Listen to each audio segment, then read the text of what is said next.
Հունիսի 1-ին Հանրապետության համերգասրահները, ցուցասրահները երեխաներինն էին։ Ազատության հրապարակում տեղի ունեցավ հունիսի 1-ը օպերային աստղերի հետ համերգային ծրագիրը։ Երևանի եւ մարզերի տաղանդավոր պատանի երգիչ-երգչուհիներ ելույթ ունեցան օպերային աստղերի հետ։ Հանդես եկան օպերայի եւ բալետի ազգային ակադեմիական թատրոնի նվագախումբը եւ երգչախումբը։ Նախագիծն իրականացրել էր Երևանի քաղաքապետարանը։ Երեխաների պաշտպանության միջազգային օրվա առթիվ հունիսի 1-ին Հայաստանի նկարիչների միությունում ցուցադրվեցին միության անդամ երեխաների եւ թոռների աշխատանքները։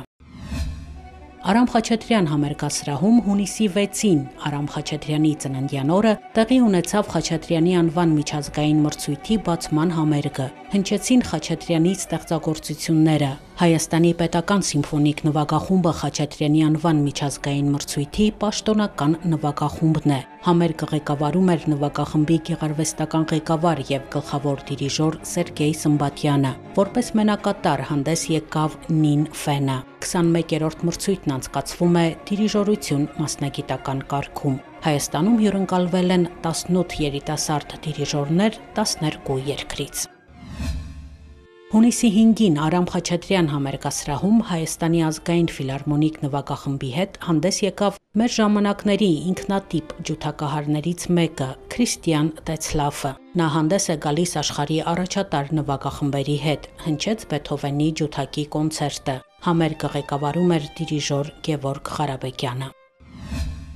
Գեղարվեստի պետական ակադեմիայի այս տարվա շրջանավարտների ավարտական աշխատանքները ցուցադրվեցին Հայաստանի նկարիչների միությունում։ Այս տարի ուսումնական հաստատությունը 220 շրջանավարտ ունի։ Դիպլոմային աշխատանքների պաշտպանությունն իրականացվել է հանրային ցուցադրությամբ։ Ներկայացվել են քանդակներ, գծանկարներ, գեղանկարներ։ Հունիսի 7-ին Կոմիտասի անվան կամերային երաժշտության տանը առաջին անգամ Հայաստանում հնչեց Սիգիզմունդ Ռիթեր ֆոն Նեյկոմի ռեքվիեմը։ Համերգը ղեկավարում էր Սաղմոս 2 հոգևոր երաժշտության արական երգչախմբի գեղարվեստական ղեկավար եւ դիրիժոր Վահե Բեգոյանը։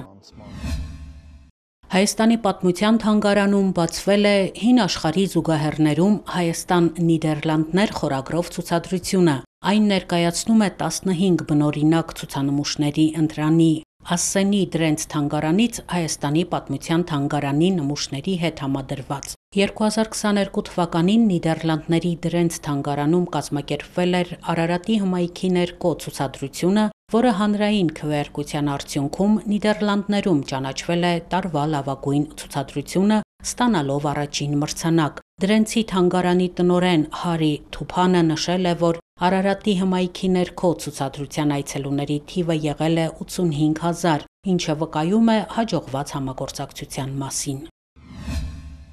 Հունիսի 5-ին Հակոբ Պարոնյանի անվան երաժշտական կոմեդիայի թատրոնը Ռուսաստանի Դաշնության Իրկուտսկ քաղաքում հյուրախաղերով մասնակցել է Բայկալյան թալիսման միջազգային փառատոնին։ Կապույտ մորուքի 7 կանայք լիրիկական կատակերգությունը ներկայացվել է Իրկուտսկի Վամպիլովի անվան պատանի հանդիսատեսի թատրոնի բեմում։ Հեղինակը Ալեքսանդր Վոլոդինն է, բեմադրել է Հակոբ Ղազանչյանը։ Հայտնի է, որ Կապույտ մորուքը սպանում էր կանանց։ Կատակերգությունը Կապույտ մորուքի մասին պատմությունը այլ կերպ է ներկայացնում։ Այստեղ կանայք գայթակղիչ են, գեղեցիկ, հմայիչ եւ վտանգավոր։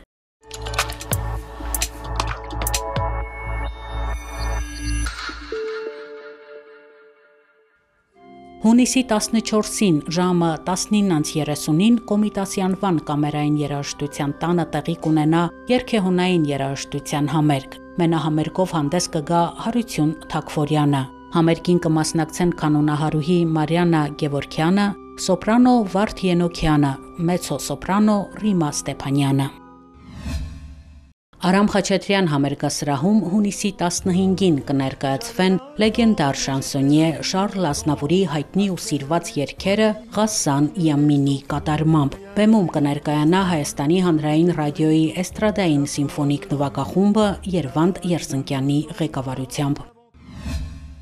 Հունիսի 17-ին Կադանս անսամբլը, Կադանս պարախումբը եւ Օպերային թատրոնի կամերային նվագախումբը Միավորվելով նույն բեմում կներկայացնեն յուրօրինակ համերգային երեկո։ Հանդիսատեսը կունկնդրի Սայաթ Նովայի, Պիացոլայի, Ալթունյանի, Ռիոսի ստեղծագործություններից։ Երաժշտությունն ու պարը կներկայացվեն որպես մեկ ամբողջություն։ Բեմադրության ռեժիսորը եւ Կադանս անսամբլի գեղարվեստական ղեկավարը Ասատուր Քալաշյանն է։ Համերգը կղեկավարի դիրիժոր Կարեն Դուրգարյանը։ Ինչպես են աշխատանքներն ու պարտականությունները ազդում ընտանիքի անդամների հարաբերությունների վրա եւ ինչպես են մարդիկ ապրում կողք կողքի, բայց իրարից հեռու։ Պատմություն, որն ստիպում է գնահատել սիրած մարդու հետ ժամանակ անցկացնելու կարևորությունը։ Շունչ թատրոնը հունիսի 14-ին ժամը 19:30-ին Ստանիսլավսկու անվան դրամատիկական թատրոնի բեմում կներկայացնի 25-րդ ժամը բեմադրությունը։ Պիեսի հեղինակը Կարինե Խոդիկյանն է, բեմադրել է Արթուր Սարիբեկյանը։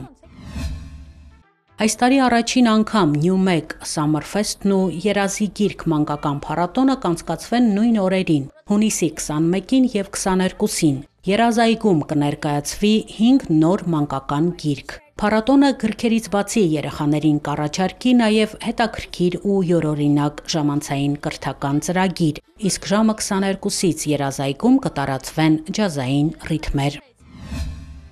Հունիսի 12-ին ժամը 19-ին Արամ Խաչատրյան համերգասրահում տեղի կունենա Խաչատրյանի անվան 21-րդ միջազգային մրցույթի պարգևատրման արարողությունը եւ գալա համերգը։ Հայաստանի պետական սիմֆոնիկ նվագախումբը կղեկավարի դիրիժորություն մասնագիտական կարգում հաղթող ճանաչված երիտասարդ դիրիժորը։ Սովորական մի օր Ալիսը խաղում էր իր կատուների հետ։ Նրանք միշտ միասին շախմատ էին խաղում։ Ալիսն ամեն անգամ հիանում էր շախմատի թագուհիների ուժով ու գեղեցկությամբ ու երազում էր նրանց նման լինել։ Հունիսի 18-ին ժամը 19-ին Ստանիսլավսկու անվան ռուսական դրամատիկական թատրոնի բեմում Երևանի Մնջախաղի պետական թատրոնը կներկայացնի Քերոլի Ալիսը հրաշքների աշխարհում եւ Ալիսը հայելու աշխարհում հեքիաթները։